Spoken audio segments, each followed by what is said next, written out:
후서 1절부터 15절까지 말씀입니다. 신약 289페이지 나와 있습니다.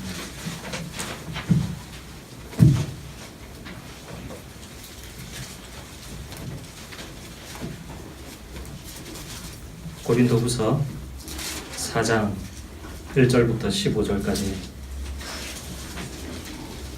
우리에게 주시는 하나님의 말씀 들으십시오.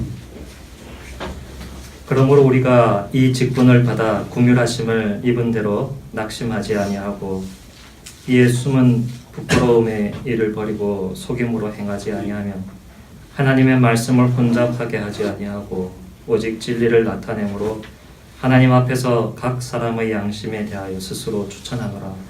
만일 우리의 복음이 가리었으면 망하는 자들에게 가리어진 것이라.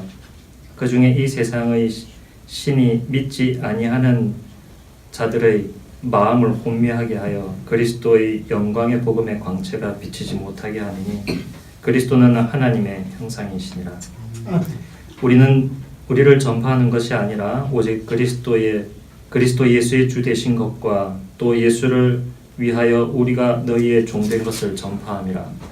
어두운 데에 빛이 비치라 말씀하셨던 그 하나님께서 예수 그리스도의 얼굴에 있는 하나님의 영광을 아는 빛을 우리 마음에 비추셨느니라.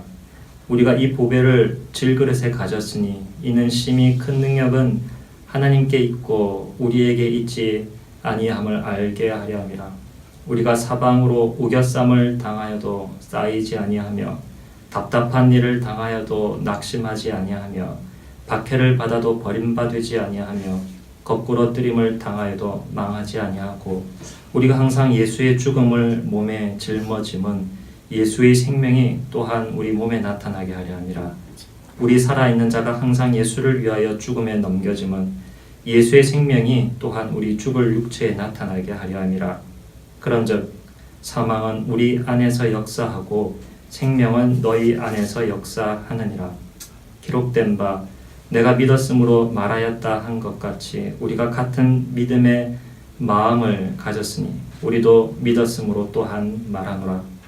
주 예수를 다시 살리신 이가 예수와 함께 우리도 다시 살리사 너희와 함께 그 앞에 서게 하실 줄을 아노라.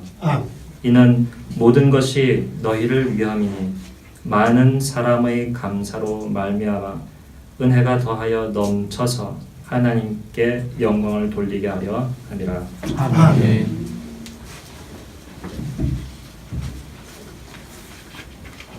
예수의 죽음과 예수의 생명, 우리 부활의 소망이라는 제목으로 하나님 말씀을 듣겠습니다. 여러분, 부활절 몇 번째 지내고 계십니까? 신앙하는 연수에 따라서 다 다르겠죠. 어떤 사람은 태어나면서부터 교회를 다녀서 그 산 연수만큼이나 부활절을 맞이했을 것이고, 어떤 분들은 태어나고 난 뒤에 한참 있다가 예수를 믿어서 부활절 지내는 것이 몇 해 되지 않은 경우도 있을 것입니다. 그런데 그 경험이 많건 적건 예수의 부활을 기억하고 기념하면서 여러분들은 무엇을 느끼시면서 무엇을 생각하시면서 또 무엇을 경험하셨습니까? 부활 하면 굉장히 어려운 이야기입니다. 사람이 죽었다가 살아난 것 우리가 눈에 본 적도 없죠. 더구나 당장 일어난 일도 아니라 그것이 2000년 전에 일어난 일인데 그것을 믿으라 하니 굉장한 강심장 아니면 하기 힘든 일입니다. 인간적으로만 생각하면 그렇죠. 죽은 사람 살아난다는 사실을 믿으라는 이야기는 이 땅이 우연히 생겨난 것이 아니라 하나님의 능력으로 창조된 것이다 하는 것을 믿으라는 것과 같은 이야기입니다. 창조는 물질적인 것이어서 우리의 인격과 연관되는 부분을 찾기가 좀 어려울 수 있겠습니다. 물론 신학적으로 따지자면 많이 있죠. 그러나 부활은 특별히 단순한 역사적 사실로서만 우리가 받아들이지 아니하고 우리의 마음과 우리의 삶, 현재 그리고 미래를 주관하는 큰 하나님의 능력이 되기 때문에 그것은 우리 개인과 우리의 신앙과 삶에 큰 영향을 끼치는 것입니다. 예수 그리스도의 부활을 기억하면서 여러분 이 한 해 부활절 어떻게 보냈다, 무슨 설교들 들었다, 부활절에 흔히 뭐 까먹습니까? 삶은 달걀 오늘 몇 개 먹었다, 거기에 무슨 그림을 그렸다, 누구에게 그것을 나누어 줬다, 그것만으로 부활을 생각하고 여러분 경험하신다면 부활을 단순히 2000년 전에 있었던 나와 상관없이 일어난 역사적인 사건으로 치부하는 것과 별반 다르지 않습니다. 오늘 부활을 경험하고 그 능력을 체험할 뿐만 아니라 그것이 나의 미래를 이끌어 나가고 나의 산 소망이 될 때라야 예수 그리스도의 부활이 진정 나의 부활이 되는 것입니다. 어떻게 그런 일들이 있을까요? 오늘 사도 바울의 그러한 신앙 고백을 통하여서 우리가 그것을 살펴보기를 원하고, 사도 바울이 당하였던 그 질고의 삶의 현장과 별반 다르지 아니하는 우리의 삶을 같이 생각하면서 우리에게 예수 그리스도 부활하신 그분이 오늘 어떻게 나오시는가, 그분을 성경 속에서 나에게로 튀어나오는 그분을 만나고 또 삶에서 그분과 손잡고 늘 동행할 수 있는 그러한 은혜의 말씀을 하나님께서 우리에게 주시기를 바랍니다. 아멘.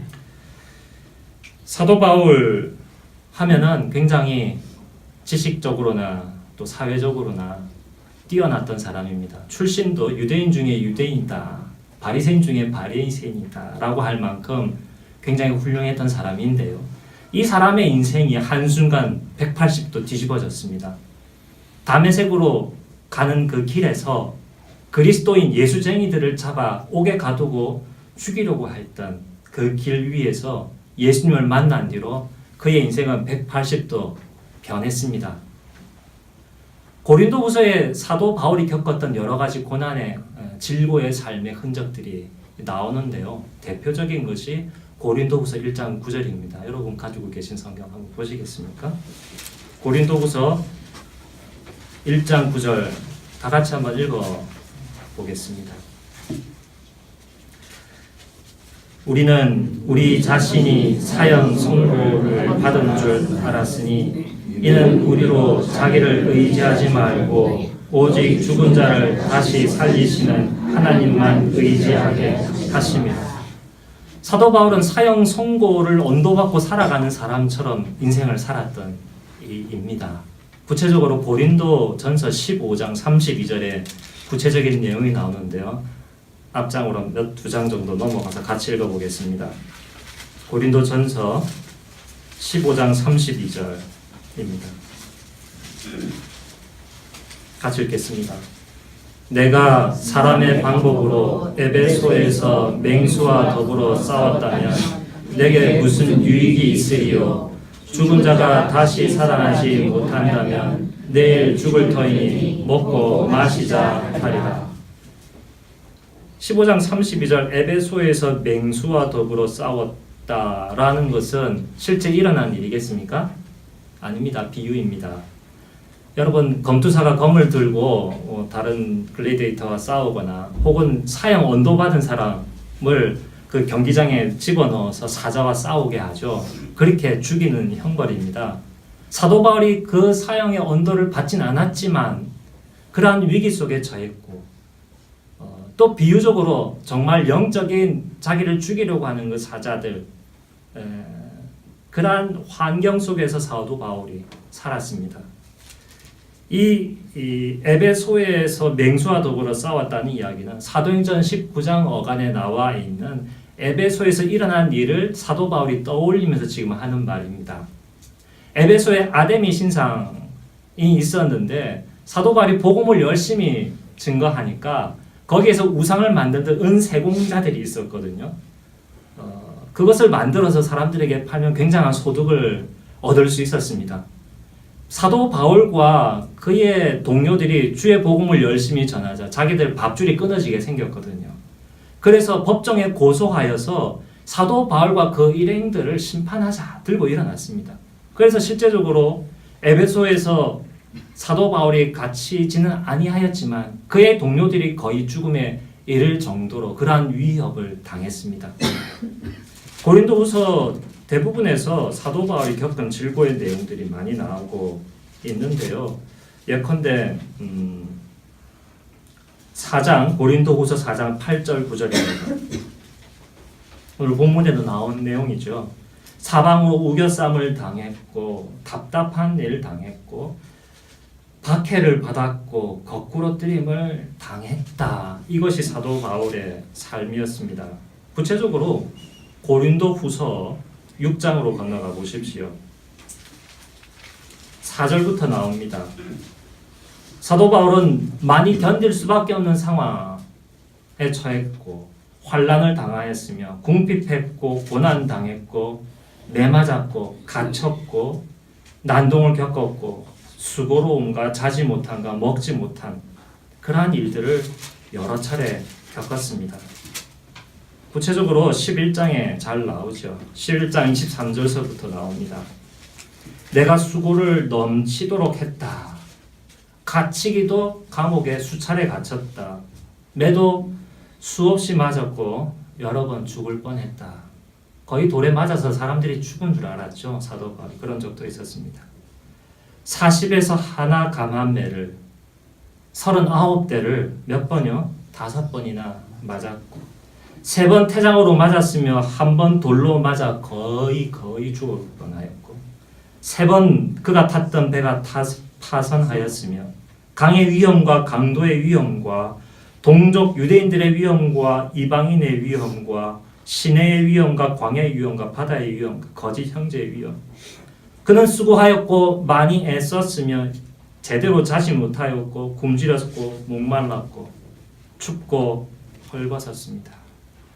이러한 질고를 사도 바울이 겪었습니다. 그런데 사도 바울이 어떻게 고백합니까? 4장 1절입니다. 4장 1절에서 무엇이라고 얘기합니까? 낙심하지 않는다. 문자적으로 말씀드리자면 용기 잃지 않았다. 열정을 잃지 않았다. 라고 말합니다. 사도 바울은 고린도후서 1장과 그리고 고린도후서 4장 1절과 4장 16절에서 그가 낙심하지 않는다라고 하면서 이러한 질고 가운데서도 낙심하지 않고 살아가는 이유가 무엇인지를 강력하게 논증합니다. 자기의 삶을 가지고서 이야기를 하고 있습니다. 오늘 우리가 읽은 4장의 그 배경에서는 특별히 이야기하고 있는 그가 낙심하지 않는 이유가 무엇이었는지를, 그러한 질고를 당함에도 불구하고 용기와 열정을 잃지 않았던 이유가 무엇이냐? 나는 질그릇이지만, 비유적인 표현입니다. 여러분 질그릇 하면 요즘은 도자기 굉장히 비싸게 팔리는데요. 여기서의 말하는 질그릇은 흙으로 대충 만드는 그릇입니다. 값싼 그릇이죠. 그래서 레위기에서는 좀 부정타면 잘 칠을 한 그러한 그릇은 다시 씻어서 사용할 수 있었지만, 이런 질그릇이 좀 부정을 타면 가차없이 깨트려버리는, 그렇게 해도 되는 그런 그릇이었습니다.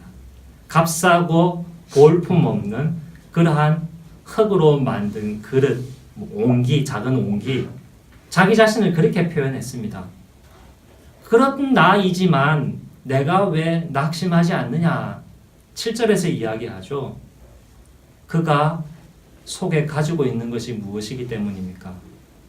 4장 6절에면 하나님의 영광을 아는 것이 자기 속에 있고, 그리고 4장 7절의 표현은 무엇이죠? 보배. 보배하면 보배 이렇게 느껴지십니까? 보물입니다. 굉장한 보물, 엄청난 것을 내 속에 안고 있다. 그것이 하나님의 능력이요, 하나님의 영광이 내 속에서 살아 움직이고 있기에 그가 당하는 여러 가지 질고가 있음에도 불구하고 사도 바울은 낙심하지 않고 살 수 있었던 것이죠.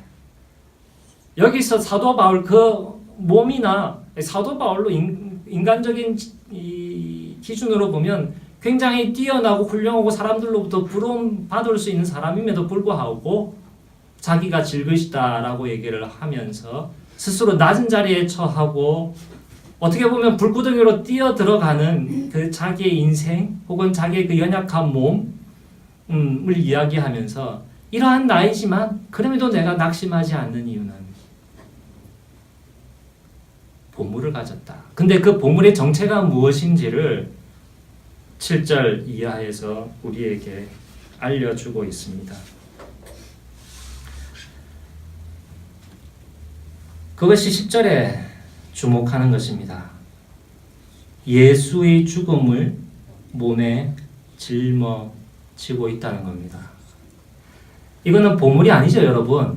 죽음을 짊어진다는 것, 고생한다는 것 쉽게 말하는 데서 이거는 보물이 아니라 우리 가차없는, 인간적으로 보면 쓰레기 같은 것이라고 사람들이 매정하게 평가할 수 있는 그런 내용인데, 그것을 자기가 가지고 있는 것이 보물이라는 것입니다. 도대체 무엇이길래, 예수의 죽음이 무엇이길래, 문자적으로 읽거나 해석을 하거나 한 두세 가지의 독법이 가능한 말입니다. 예수의 죽음이라는 것은 예수를 죽게 한 것입니다. 첫 번째로. 예수를 죽게 한 것이 무엇입니까? 누가 예수님을 죽으라고 했습니까? 누가 예수님을 성육신하여 이 땅 낮은 곳에 보내셨습니까? 누가 보냈죠? 하나님이 보냈습니다. 하나님이 왜 하나님께 가장 귀한 예수 그리스도를 이 땅에 보냈습니까? 우리의 죄를 없이 하려고, 우리의 범죄함 때문에 죄 없는 분이 내어준 바 되었습니다. 십자가에, 사망에 내어준 바 되었습니다. 우리를 구원하기 위하여서. 하나님이 우리를 구원하게 하는 그 일이 예수님께는 죽음이었습니다. 사도 바울은 죽음과도 같은 것이었습니다. 각자의 십자가를 지라라고 얘기를 하시는데, 예수님이 나를 따라오거든 너의 십자가를 지고 따라오라는 것입니다. 다른 말로 하면 그것은 예수 그리스도의 죽음이기도 하거니와 사도 바울에게는 사도 바울의 죽음이기도 하고 우리에게는 우리의 죽음이기도 하는 것입니다. 도대체 그 죽음이 무엇이길래 예수 그리스도를 죽게 한 것과 똑같은 것이 우리에게도 있단 말입니까? 예수 그리스도는 죄를 죽였습니다. 우리의 죄를 죽이고 우리를 거룩하게 만들게 하려는 하나님의 일을 우리 몸에 짊어진다는 것입니다. 또 다른 예수 그리스도의 죽음을 짊어졌다는 표현은 이렇게 해석할 수 있습니다. 예수 그리스도가 죽는 것을 내 몸에 짊어지고 있다는 것입니다. 예수 그리스도가 내 안에서 죽어가고 있다는 것은 내가 받는다는 것입니다. 애완동물을 키우면 다 좋죠. 물론 똥을 싸거나 털을 날리면 굉장히 괴롭습니다. 어떤 사람에게는 그것이 죽은 것 같은 괴로움인지 모르겠는데 그래서 동물 안 키우는 사람들도 있지요. 만약 사람이 있는데 그 사람이 나와 항상 함께 살아가는데 그 사람 때문에 내가 괴롭고 그 사람 생각만 해도 분이 막 터지고 못 견디겠다, 죽겠다. 그런 것을 한번 상정을 해보십시오. 참으로 괴롭고 힘든 것입니다. 그런데 내가 그 사람을 위하여서 혹은 그 사람을 사랑해서 그것을 다 받아준다. 이것을 어떻게 표현할 수 있겠습니까? 내가 그를 위하여 죽는다. 내가 죽으려고 그렇게 내가 함께 하는 것이겠습니까? 아니죠. 그를 사랑하는 것이기 때문에 그렇게 하는 것입니다. 그리스도가 나와 함께 하면서 나의 죄와 나의 그 교만함, 나의 비참함을 다 감당하시면서 나를 살리기 위하여서 예수 그리스도가 내 안에서 나를 살리고 당신은 죽어가시는 것입니다.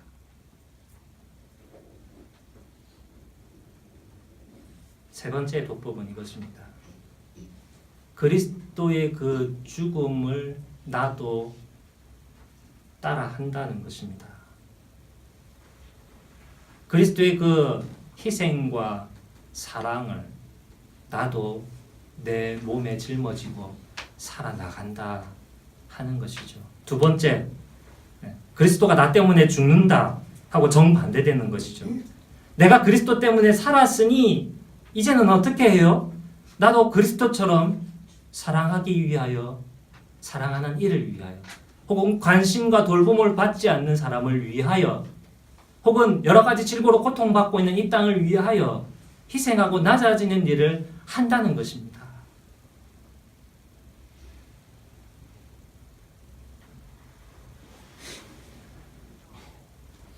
희생만 하네?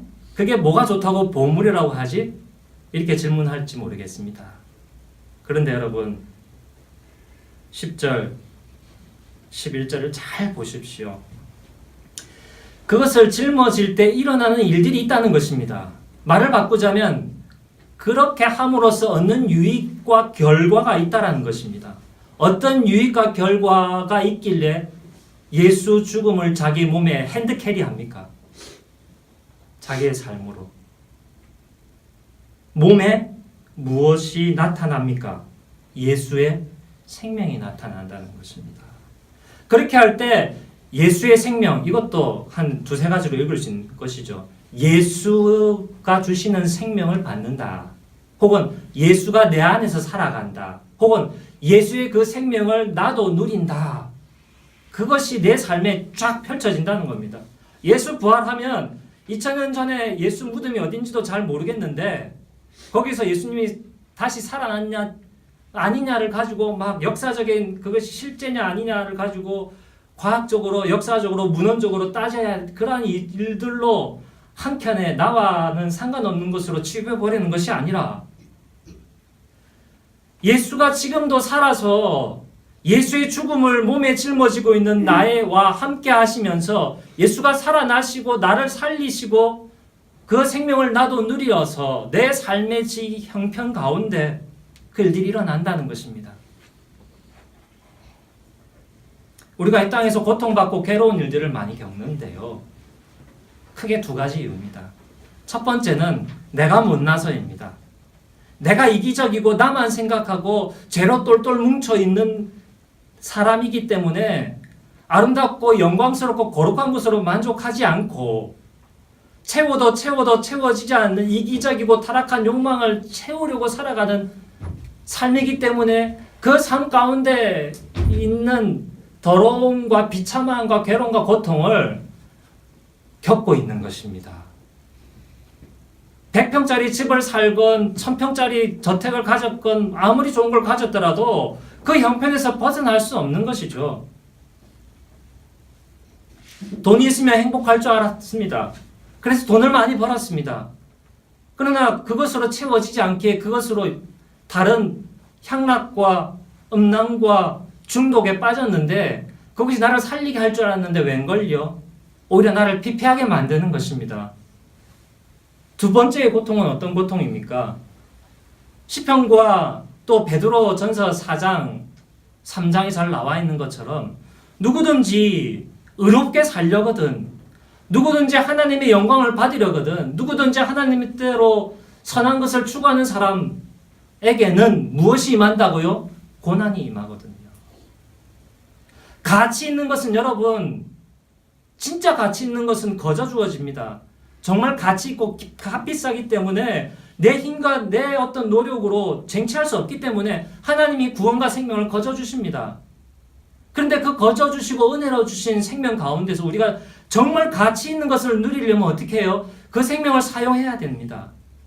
그 생명을 가지고서 이것이 죽음이고 비참이고 괴로움이고 고통이고 어둠이라 할지라도 그 생명을 가지고 거기에 가서 그 생명을 가지고서 싸우고 이겨내서 쟁취해내야 되는 것이죠. 거저 안 됩니다. 눈물과 고통과 오랜 인내가 필요한 것입니다. 그런 현장 가운데서, 고통의 현장 가운데 내가 예수의 죽음을 통하여 예수의 생명을 받게 되면 어두운 가운데 빛이 임하는 것이죠. 여기서 어떤 사람은 10절과 11절이 이 땅에서 누리는 현재의 예수 그리스도의 생명이 아니라 이 다음에 죽고 난 다음에 천당 가서 아니면 우리가 부활한 뒤에 누릴 그 예수의 생명이라고 말하는데 그렇지 않습니다. 현재형으로 이야기를 하고 있는 것으로 해석할 수 있는 것입니다. 왜냐하면 여기서 이야기하고 있는 이 육체는 이 몸을 이야기하고 있는 것입니다. 부활할 몸을 말하고 있지 않고 소마라 하여 이 몸을 이야기합니다. 11절에서 얘기하고 있는 죽게 될 살붙이 부활한 그 몸을 이야기하고 있지 않습니다. 살면은 자연히 낡고 병들게 되는 이 몸을 이야기합니다. 이 몸을 가지고 우리가 살아가는 삶의 현장에 예수의 생명이 임하여서 변하게 만들어준다는 것이죠. 이것이 부활의 오늘 현재의 상황입니다. 여러분, 예수의 죽음을 몸에 짊어지십시오. 그러면 여러분들에게 예수님께서 예수님의 생명을 주실 것입니다. 이 부활의 감격과 영광은 이 질그릇에 지니고 있는 이 보석은, 보물은 이것으로 그치지 않습니다. 13절, 14절 한번 여러분들께서 읽어보시겠습니까? 4장 13, 14절입니다. 시작. 기록된다. 내가 믿었으므로 말하였다. 이것같이 우리가 같은 믿음의 마음을 가졌으니 우리도 믿었으므로 또한 말하노라. 주 예수를 다시 살리시니라. 예수와 함께 우리도 다시 살리사 너희와 함께 그 앞에 서게 하실 줄을 아노라. 부활은 미래적인 것입니다. 우리를 소망으로 아주 강하게 세우는 것입니다. 13절, 14절은 미래적인 것을 얘기하는 것이 맞습니다. 우리가 가질 그 부활의 몸을 이야기하고 있습니다. 여러분, 사도 바울이 13절에서 내가 믿었으므로 말하였다 한 것 같이 기록된 바, 이것은 시편 116편에 기록된 것을 사도 바울이 약간 변형시켜서 지금 인용하고 있는 것입니다. 시편 116편을 지은 시인이 굉장한 고통과 괴로움 속에 있었습니다. 그런데 그가 그 가운데서 믿었고 구원하실 하나님을 믿었고 거기에서 하나님의 도움과 구원해 주심을 입었습니다. 그는 고통 가운데서 미래에 하나님 주실 구원과 나를 끄집어 주실 것을 바라보았고 그렇게 기도했고 그 소망을 붙잡았을 때 그 일이 일어나게 하셨습니다. 사도 바울도 그렇게 지금 한다는 것입니다. 13절에 나와 있는 시편 116편의 시인이 가졌던 그와 같은 믿음의 마음을 가졌다고 얘기하고 있는데 좀 더 정확하게 번역하면 그런 믿음을 가지게 해주신 성령을 나도 가졌다. 시편 116편의 그 시인이 그렇게 신앙을 고백하고 신앙으로 살도록 하게 하신 것은 그 시인 자체가 훌륭해서가 아니라 그 믿음을 주시고 힘을 주신 성령이 그에게 있었기 때문이고 그와 똑같은 성령이 누구에게 계신다? 나에게 계신다. 부활하신 예수님께서 그 성령을 나에게 주셨기에 나도 믿음으로 이렇게 말한다. 그래서 13절은 미래적으로 일어날 것을 확실한 약속을 현재 믿고 있고 그 믿는 대로 나는 지금 말한다는 것입니다. 그 내용이 14절입니다. 주 예수를 다시 살리신 이가 예수와 함께 우리도 다시 살리실 것이다. 그리고 이 편지를 받는 고린도 교회 성도들과 함께 하나님 앞에 그리스도의 심판대 앞에 다시 서게 하실 줄을 믿는다 하는 것입니다.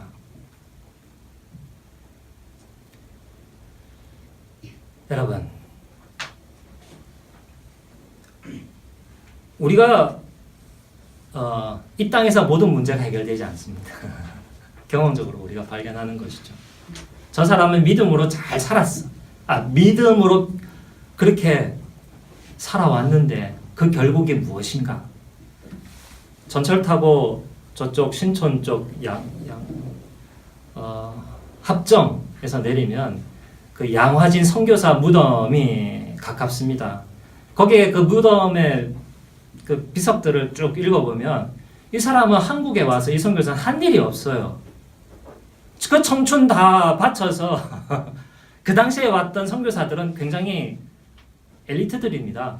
유명 미국의 유명한 대학들을 다닌 이런 사람들이죠. 그런 사람들이 그 부흥기에 자기의 삶을 이렇게 하나님 앞에 헌신하면서 한국에 왔어요.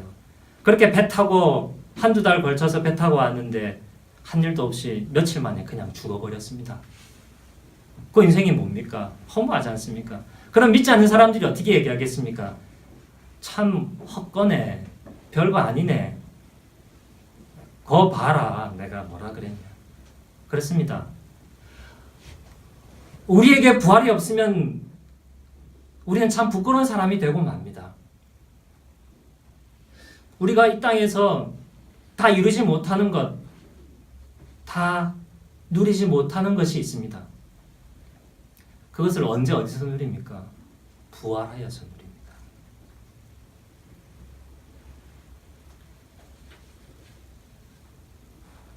두 항공사 주식이 그 항공사다 어려움을 겪자 역으로 주가가 막 치솟는다는 것이 신문에 나왔는데요. 여러분 무엇에 투자하겠습니까? 마곡 아파트 땅값만 지금 한 3-4배 올랐다고 그러죠. 아파트 값도 몇 억씩 올랐다고 사람들이 막 좋아하는데 또 떨어질 겁니다. 여러분, 그런데 여러분은 무엇에 투자하시겠습니까? 부활에 투자하십시오. 그리스도의 죽음과 생명에 투자하십시오. 여러분의 삶을. 투자 회수는 이 땅에서 일어납니다만 그게 다 100% 회수되지 않을 것입니다. 부활하여서 우리가 회수합니다. 그런데 몇 배로 누리겠습니까? 아파트 2-3배, 10배 오른 거는 비교도 안 됩니다. 수백 배, 수천 배, 수만 배 우리가 가히 계산하고 생각할 수 없을 정도로 영원히 누립니다. 이 땅에서 눈물과 억울함과 괴로움과 고통이 많으면 많을수록 무엇이 더 크다는 것입니까? 누릴 위로와 보상, 칭찬이 크다는 것입니다. 고린도서 5장 10절을 한번 보십시오. 10절 한번 같이 읽어보겠습니다. 시작. 이는 우리가 다 반드시 그리스도의 심판대 앞에 나타나게 되어 각각 선악간에 그 몸으로 행한 것을 따라 받으려 함이라. 주 예수를 다시 살리신 이가 예수를 살리신 것처럼 우리도 다시 살리십니다. 우리도 부활하게 하실 것입니다. 그래서 부활한 우리에게 무엇을 하시겠습니까? 선악간에. 이것은 믿는 자에게는 하나님이 악한 것에 대해서는 그 벌을 누구에게 다 뒤집어 씌웠어요? 예수님께 다 맡겼기 때문에 우리가 받을 것은 무엇이에요? 선한 것에 대하여, 우리가 수고한 것에 대하여 상받고 위로받을 일밖에 없는 것입니다. 그리스도의 심판대 앞에 부활하여 서서 그 몸으로 지금 살아서 이 땅에서 행한 것에 대하여서 하나님으로부터 칭찬과 위로와 보상을 받는다는 것입니다. 우리가 지금 몸을 가지고서 이 땅에서 예수의 죽음을, 예수 그리스도의 십자가를, 나에게 맡겨주신 십자가를 짊어지고 살아가는 것은 단순하게 이 땅을 변화시키고 이 땅을 완전하게 하고 이 땅을 발전시키는 것에 그치지 아니하고 나의 영혼에 하나님 주신 상급을 받는 구실이 되게 한다는 것입니다.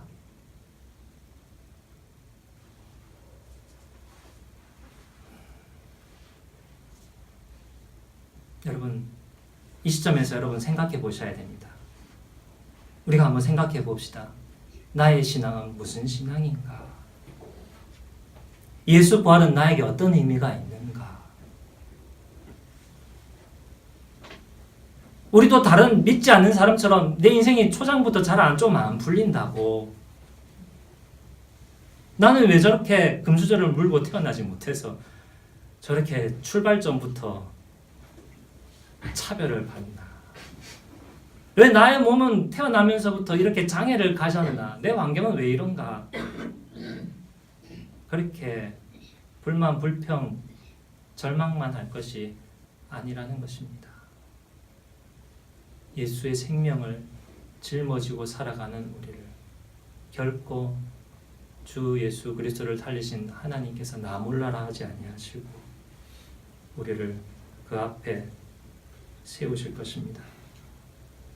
사랑하는 성도 여러분, 우리 삶에는 질고가 있습니다. 여러 가지 고난, 고통이 있습니다. 그러나 그러한 질그릇 안에 무엇이 담겨 있습니까? 보배가 담겨 있습니다. 예수의 죽음이 우리에게는 쓰레기로 보이는 것이 아니라 오히려 예수의 생명을 우리 몸에 핸드캐리할 뿐만 아니라 이 땅에서 그걸 누릴 뿐만 아니라 부활하여서 영원히 누리게 하는 가장 확실한 역사적인 근거가 된다는 것입니다. 그리하여서 예수 그리스도의 부활은 단순한 나랑 상관없는 객관적인 사실이 아니라 내 오늘의 생명과 나의 부활의 영생을 누리게 하는 확실한 기초가 된다는 것입니다. 그것을 기억하고 그 부요함을 크게 누리는 저와 여러분 되기를 간절히 기원합니다. 아멘. 찬송가 100